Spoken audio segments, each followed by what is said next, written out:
It Ends is an indie horror psychological thriller about a bunch of high school friends on a road trip that never ends. I heard about it through the network of online movie reviewers here on TikTok and YouTube.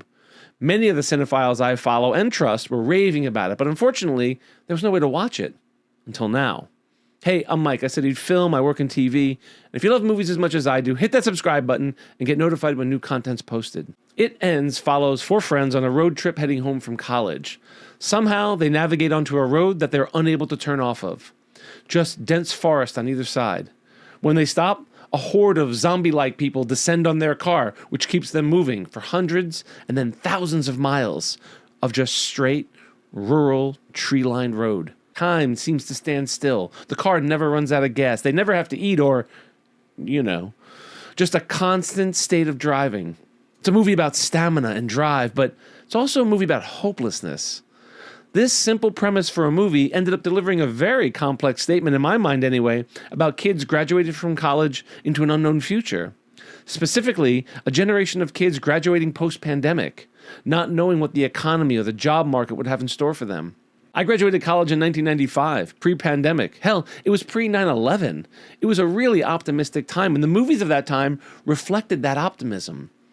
But kids today are facing a much more uncertain future, and people like me are having a harder time telling the next generation that everything's going to be okay. The rules have been rewritten, the job market, healthcare, everything they were promised is not the same. And we're starting to see that in the movies they're producing. Just monotony, the same thing, day in and day out.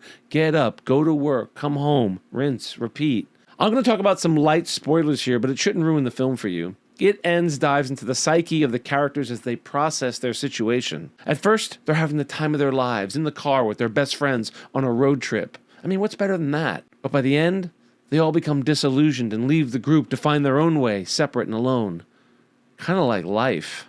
You're having the time of your life with your best friends, then you graduate, and one by one, they get married or buy a house, move across the country, or get comfortable in a job that they hate, and everyone loses that spark that we all once had.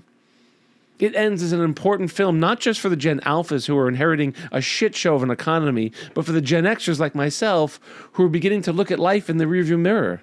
See what I did there? Rearview mirror? Get it?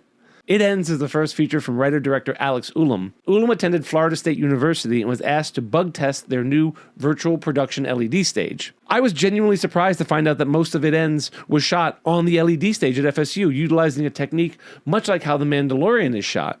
All the scenes that are inside the car, and much of this film is in the car, take place on that stage. I watched the entirety of It Ends, and I have to say, it fooled me.